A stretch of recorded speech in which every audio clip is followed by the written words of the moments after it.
Imagine flying a bomber over Nazi Germany with a 7% chance of actually surviving. That's what real bomber crews faced in World War II. Let's talk about how they focused on their mission with such incredible odds.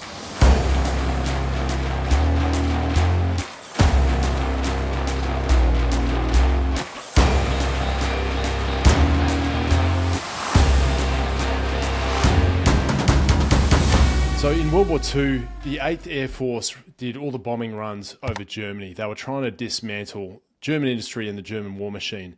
The problem they faced was they were trying to do around-the-clock bombing operations. And generally what had happened is the British would take the night bombing with their air command and the Americans would take the daylight bombing.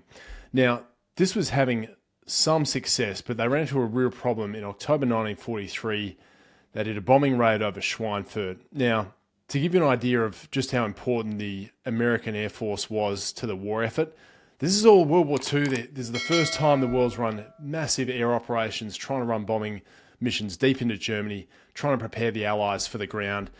And what happened is during one particular bombing run in 1943, this is October 1943, on a day called Black Thursday, the US sent 291 bombers over Schweinfurt to target German industry and ball bearing factories. Over 60 planes were shot down on that mission.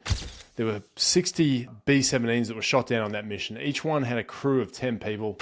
So over 600 airmen lost on that mission or captured. Now, 20% of the planes were actually knocked out during that mission.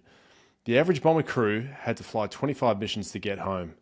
Now, if I did the maths on this, if you have 20% losses over 25 missions, your chance of making it home are something like 0.1%. The average losses during that time was about 10%. Now, if you had 10% odds over 25 missions, you're looking at about a 7% chance of making it home. So the odds weren't good. The bomber crews were really suffering. They had psychological injuries, they had morale problems, they had bad issues with equipment and getting over the target.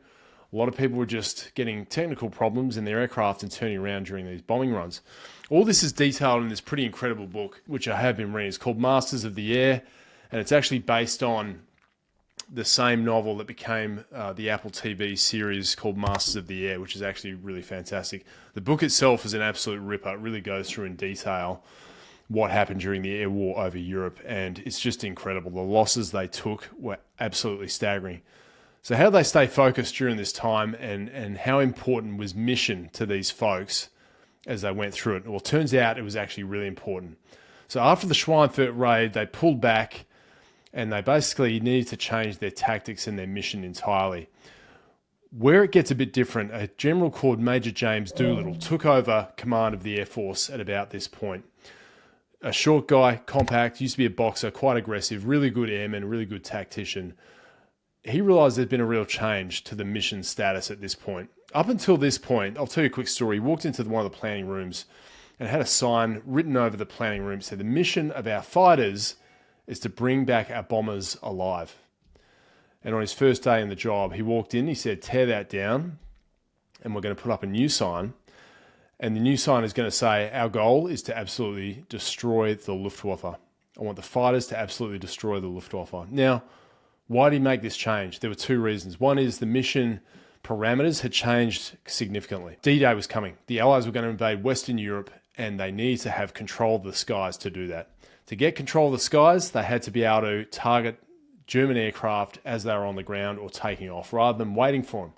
This is a big change in tactics. Traditionally, in prior missions, the bombers would fly missions in giant box formations, and the fighters would stay quite close to them as escorts, and they try and fight off German air fighters as they flew into enemy territory. James Doolittle realized that in order for us to succeed, we actually have to change our mission. We have to go after the Luftwaffe. So he went from this kind of passive mindset, being hunted, to becoming the hunter, going after them on the ground, really targeting the German Air Force before they were able to get off the ground. So that was one part. The second part was they also had new equipment. They had P-51 Mustangs. So these were new aircraft specifically designed for long-range bomber escort. They had drop tanks on them, so fuel tanks. That enabled them to fly pretty deep into enemy territory, all the way into Germany. Now, having these new fighter planes able to fly long-range missions meant that they could get on the ground and target German fighters as they were taking it down. Now, it did work. So they went after the Luftwaffe at low altitude. They ran a ton of missions. If they couldn't find any of the fighter planes or there was nothing around, they would target Nazi infrastructure. So trains, automobiles, factories, anything like that, they would just go after it. They had huge success with this. In March 1944, the Luftwaffe lost over 1,000 fighters on the ground. Now, that's an incredible loss rate. If your industry is being targeted, you're unable to replace those aircraft and those pilots as quick. Now, the impact on the bomber crews was that their survival rate improved dramatically. They went from about 20% losses to about 5% losses, or under 5%. So that was a huge improvement. Their morale started to improve. They stayed on target more often.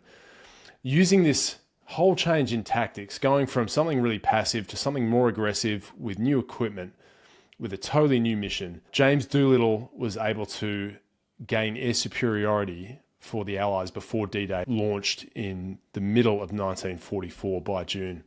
So this is a pretty incredible effort. We went from losing a ton of aircraft, running passive missions, to changing everything and going after the enemy quite hard and achieving total air superiority within a 6-month window. So pretty amazing effort. Now, why is all this important and why do I talk about it?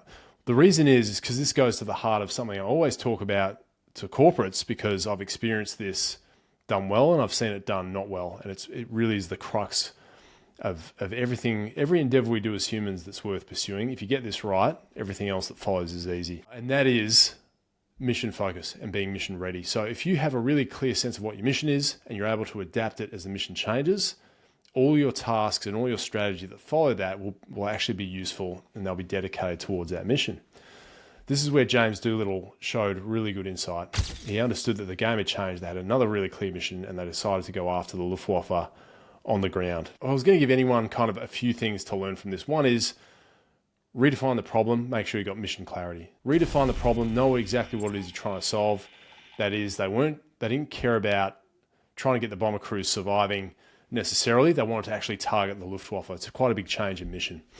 That dramatically changed every other task they had that followed it. And it nested under the bigger mission of making sure the Allies could land safely on the Western Front in World War II and successfully achieve a beachhead and basically break in on the Western Front and win the war. So James Doolittle single-handedly made sure that was able to happen, or set the conditions for it anyway. So that's pretty good. Second thing he did is he really trusted his people to execute. And I think this is important. Make sure that when you have a mission, you tell people what you want done, not necessarily how to do it. James Doolittle didn't give any super specific targets to the fighters. He just said, go after the Luftwaffe. If you can't get the Luftwaffe, destroy their infrastructure. So the rest was left up to them. It gave them a lot of latitude, let them use their skills and their aircraft and all their tactics to the best of their ability. And he wasn't micromanaging. So that was really effective. He put his trust in his forces to achieve that mission, and off they went, and they did a great job with it. Third point, he created a strong bias to action. I think if you're too passive, you don't learn enough. You don't seek contact with the enemy or the market or whatever it is you're going into, and you don't get those learning points quickly. So you don't want to do it at a point where if you have a failure, you're going to lose a lot of people or aircraft, or if you're in the business sector, money. But you want to be able to have a bias to action that's strong enough that you're going to continually seek contact with the opposing forces and learn from it as quickly as you can. And he did that. That's how you learn. That's how you adapt, by finding that bias to action. So again, I'll go back to the Air Force and the bombing runs in World War II quite a bit, because the way they adapted themselves against the enemy was pretty incredible. I can say one thing about all this: make sure you have a clear mission. If that mission's wrong or it's pointless, then you're sending your people on a totally defeated task.